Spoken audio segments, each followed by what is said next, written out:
berkuku belah, yaitu kukunya berselah panjang, tetapi tidak memamah biak, haram itu bagimu. Nah loh, daging babi jangan kau makan karena haram bagimu. Nah, sekarang kita mau lihat sebetulnya haram ini apa yang dimaksud. Kalau saudara tidak melihat maksud yang sebenarnya, nanti kita konotasi kata haram itu dosa atau menyangkut dosa, ya. Jadi di sini Bapak Ibu, ada yang bilang kalau haram, kalau sedikit, kalau banyak, hauce. Jadi gini, haram di sini yang tercatat dalam Bible di kitab Imamat ini tidak ada sangkut pautnya dengan dosa, sin, harmatia, pelanggaran atau sejenisnya. Jadi kata haram di sini Bapak Ibu terkasih, tolong diperhatikan. Ini sebetulnya lebih pada menyangkut kesehatan. Ya. Dasarnya saya mengatakan ini apa? Yang pertama, kalau kita melihat kata haram dalam teks berbahasa Inggris, katakan saudara punya Alkitab King James Version atau English Standard Version ataukah apa saja dalam teks berbahasa Inggris, coba saudara yang punya di handphone Android-nya, silakan dilihat kalau ada teks berbahasa Inggris. Di situ kata haram memakai kata terjemahan unclean. Memakai kata terjemahan unclean.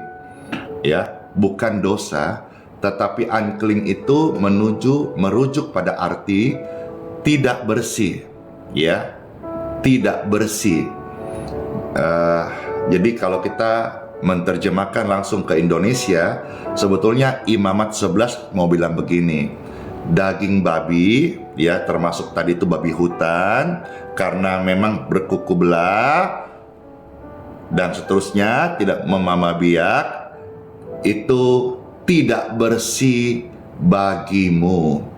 Ada yang bilang, Luis, waru, daging babi bagian dari adat kami pester. Ya, makanya saya sampaikan ini menjadi bekal ketika ada orang-orang yang mau bertanya, kita jawab. Jadi kata firman Tuhan Imamat 11 ayat 7 itu sebetulnya kata haram bukan menyangkut antara dosa atau tidak dosa, tetapi lebih kepada faktor kesehatan.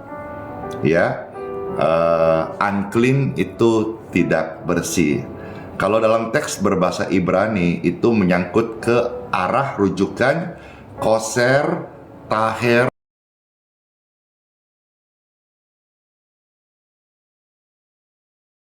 Jika dalam teks berbahasa Ibrani mengatakan daging babi kau jangan makan karena tame. Tame itu kotor, tidak bersih, ya, tidak tahir begitu. Jadi jelas ya, lebih kepada faktor kesehatan. Juga referensi yang lain, tidak sengaja tadi saya menemukan satu video. Saya sudah sampaikan kemarin bahwa mengenai cacing pita, dan puji syukur saya mendapat video yang di zoom bisa sampai 400 kali pakai mikroskop, ya. Di situ kita bisa secara visualisasi melihat langsung bahwa saya katakan kemarin bahwa di dalam daging babi itu mengandung namanya cacing pita. Nah, cacing pita ini, jenis cacing pita ini yang ada di dalam daging babi itu, sekalipun dalam suhu tertentu yang mana harusnya itu sudah masak, tapi dalam suhu tertentu cacing pita ini belum mati. Ya. Nah, saya mau kasih saudara tunjuk seperti apa daging babi itu ketika di mikroskop sampai 100 kali, bahkan sampai 400 kali. Kiranya ini bisa memberikan kita sedikit pencerahan dan pengertian. Jadi, saudara setelah lihat ini, ada namanya hikmat. Oh ya, makanan semuanya boleh aja, tapi kan tidak semua berguna buat tubuh kita gitu loh ya. Nah kalau udah makan daging babi, bagi-bagi nah. Bercanda. Oke, ini lihat sini ya. Ini yang dikatakan secara ilmuwan, di dalam daging babi ada cacing pita. Makanya Tuhan bilang tidak bersih gitu. Nah, ini sedikit penjelasan medisnya.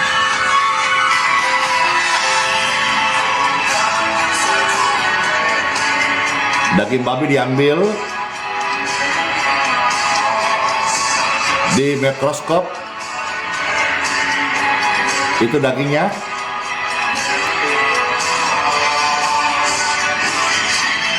Seratus kali itu ya, berapa kali?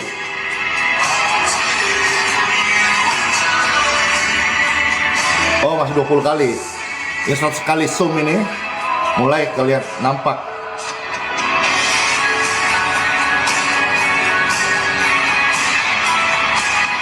Nah, 400 kali zoom kelihatan betul dalam dagingnya tuh.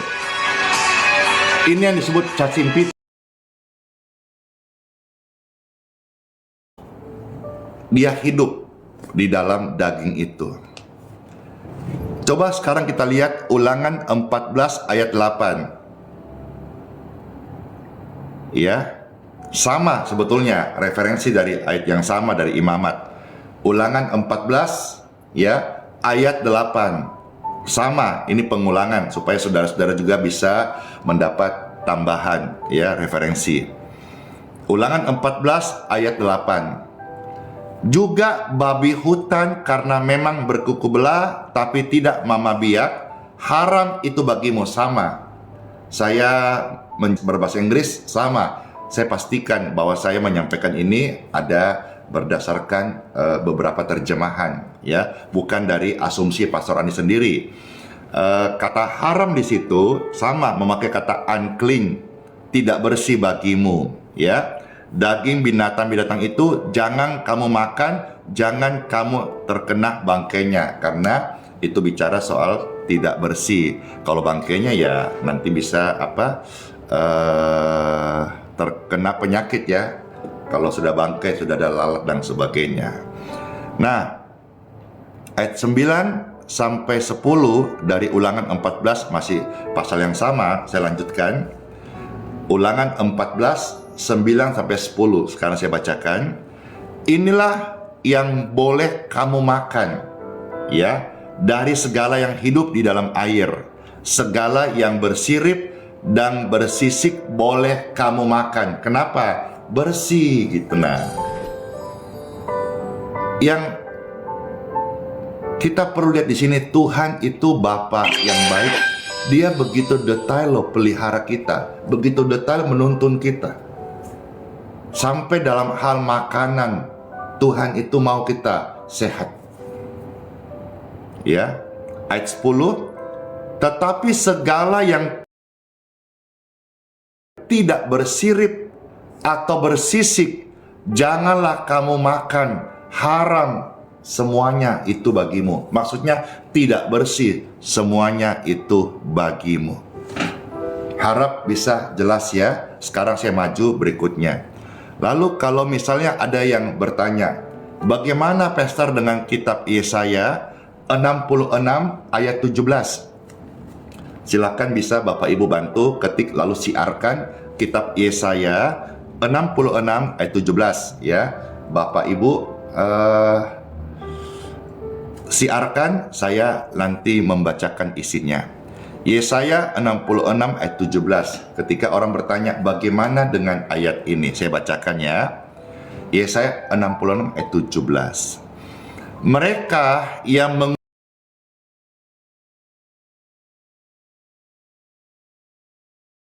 babi dan binatang-binatang jijik serta tikus. Ya, ini lagi tikus ya. Jijik ya, benar, jijik. Tapi kan ternyata saya dengar di Manado ada yang makan tikus. Bahkan saya mendengar ada juga yang bilang kalau tikus putih itu juga manfaat bagus untuk asma. Coba yang copy dengan statement Pastor barusan ini, tolong dikasih komentar. Betul apa tidak? Ya, di Manado tikus juga dimakan. Karena waktu saya pernah ke Manado, ke pasar Tomohon, ya, di situ ada jual tikus, ada jual ular. Jadi orang-orang Manado itu tidak takut sama ular.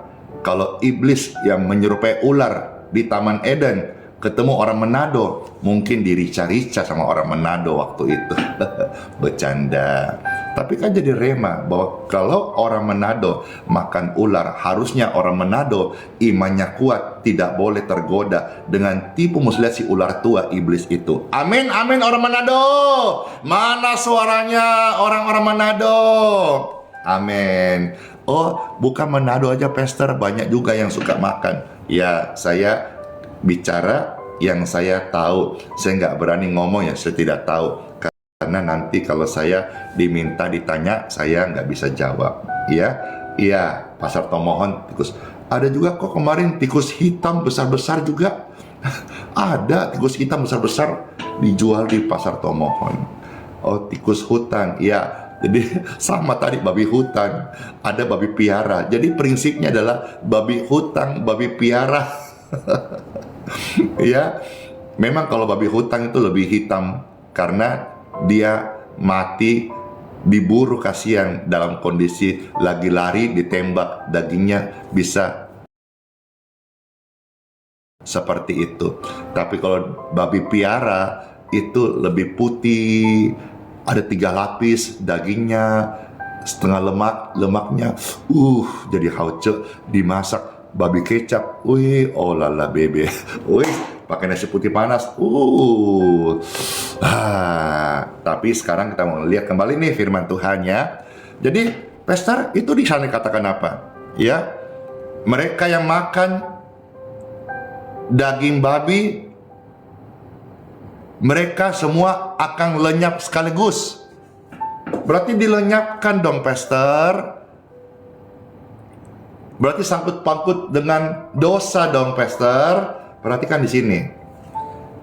Yang membuat mereka itu kalau nggak bertobat dilenyapkan bukan karena makanannya. Coba lihat kembali ayat bagian pertama.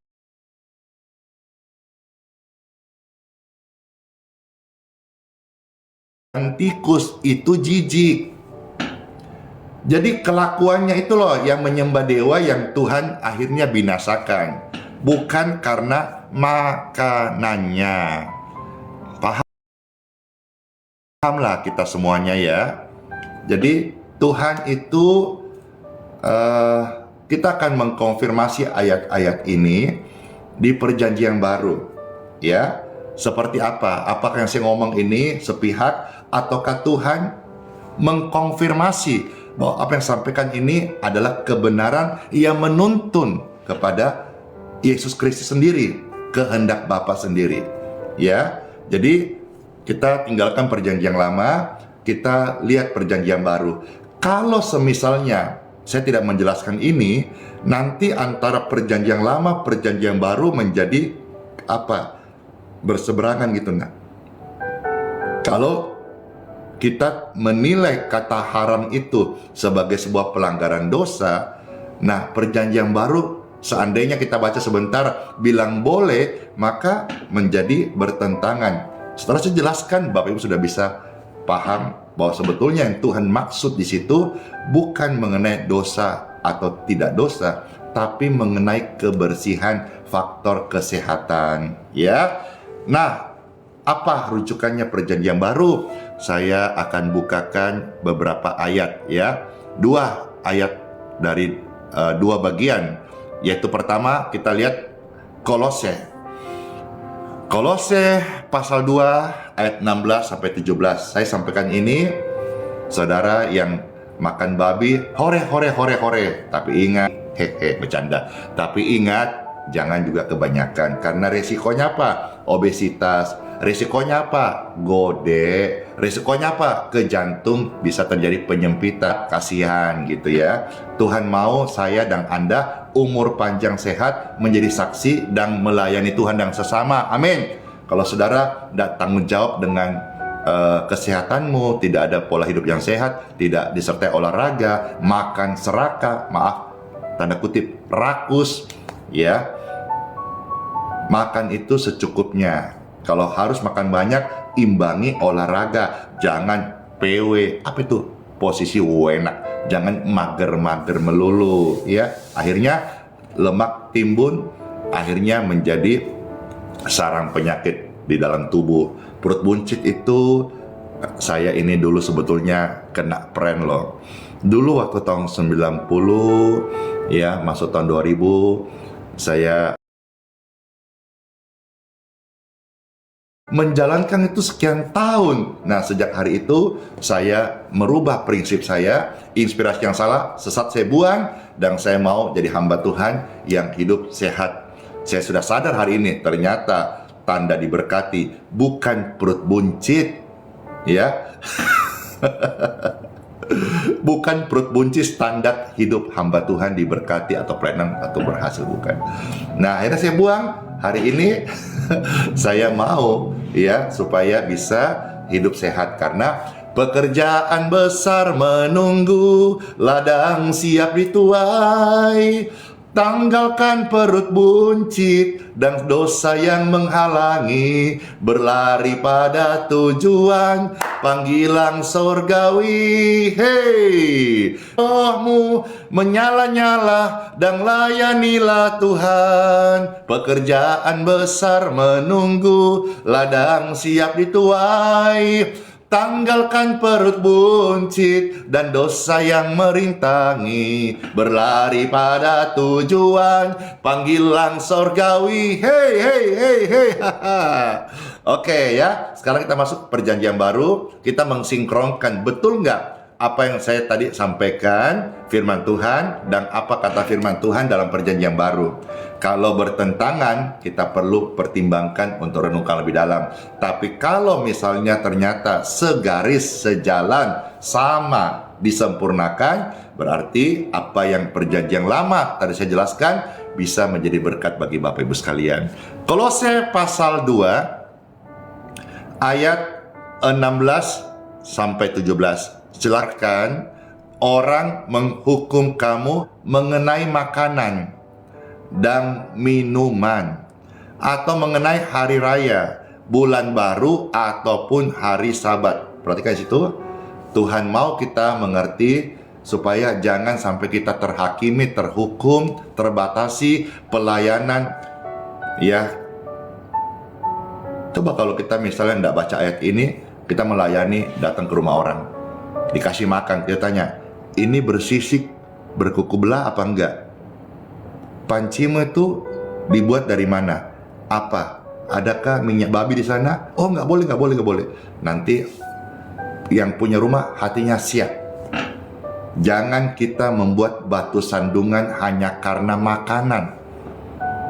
Kalau orang-orang dunia sikut sana, sikut sini demi untuk isi perut, kita nggak boleh demikian. Maka janganlah kamu biarkan hatimu terhakimi, atau jangan biarkan orang menghukummu hanya karena makanan. Makanan itu masuk di mulut maksimal 2x24 jam, pasti out, keluar di jambang. Dan apa yang masuk di mulut, kata Tuhan Yesus, itu tidak menajiskan orang. Karena apa yang masuk di mulut maksimal 2 hari atau 24 jam pasti out, puput,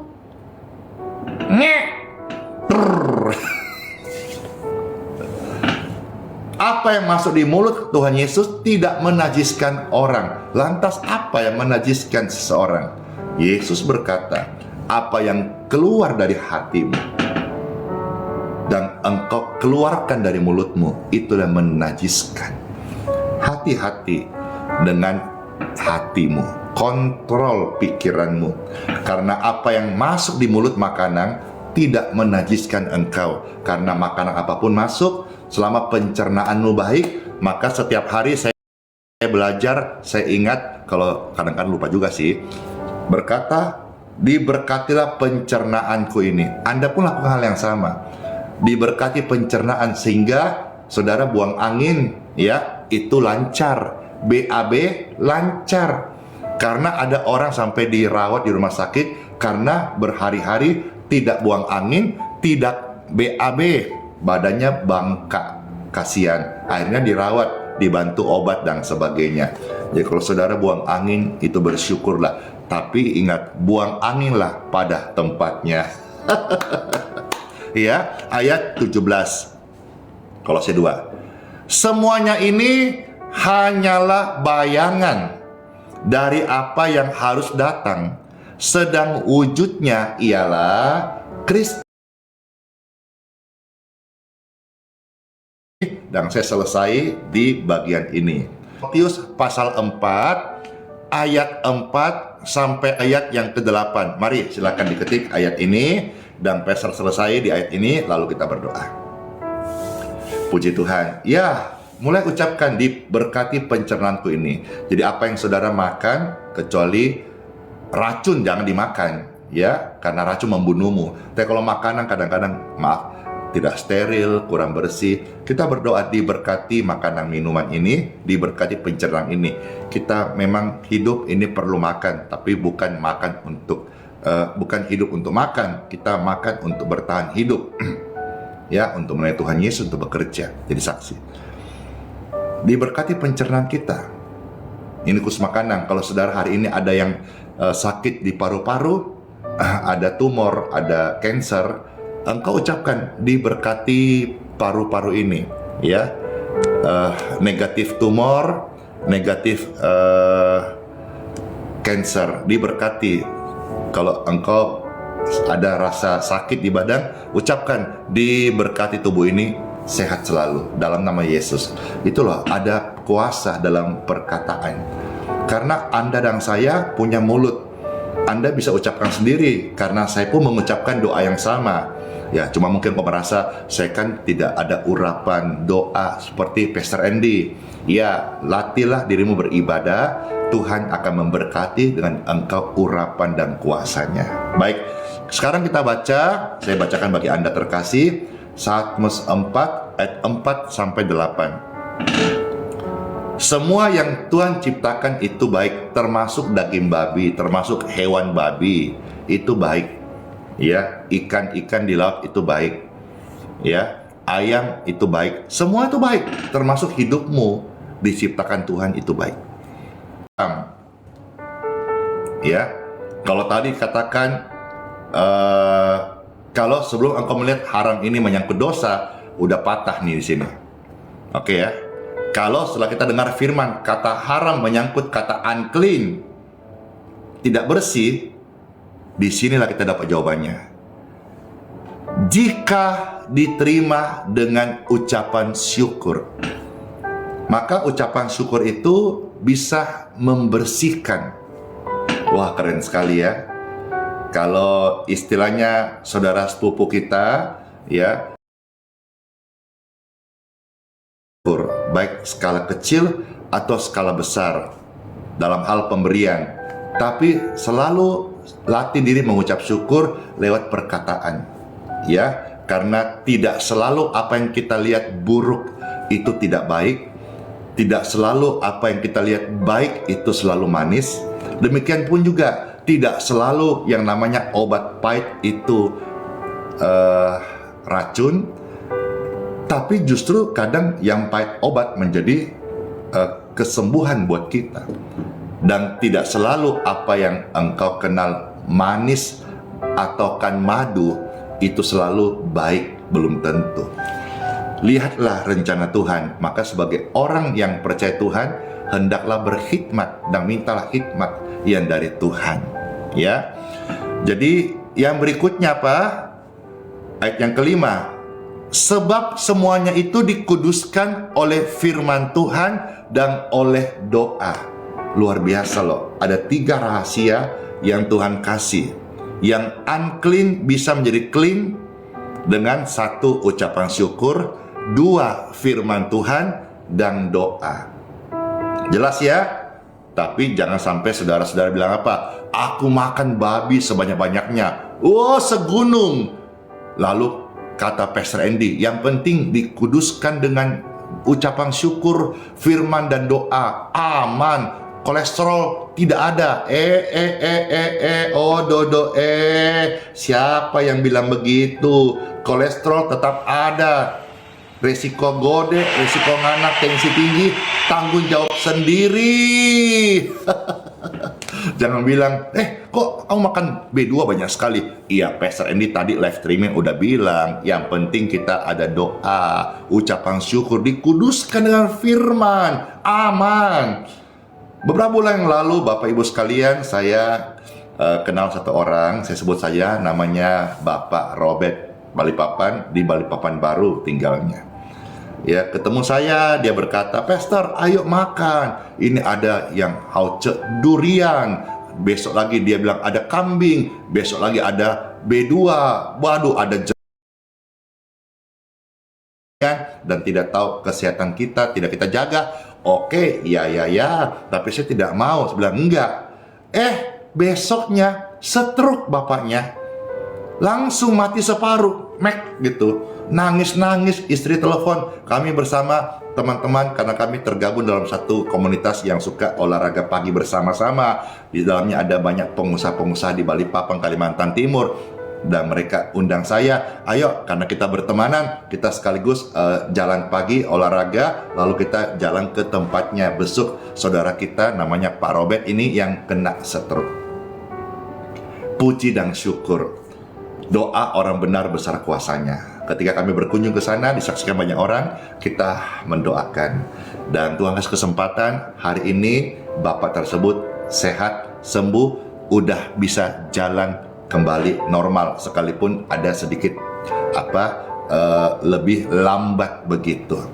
Jadi jangan kira, saudara-saudara, dikuduskan, disucikan dengan doa dan firman, lalu kau makan banyak-banyak, lalu aman, tidak ada kolesterol. Tetap ada kolesterol dalam tubuh, dalam darahmu itu. Kalau nggak seimbang nanti gode-gode. Ya sudah, ya saya lanjut sekarang ya.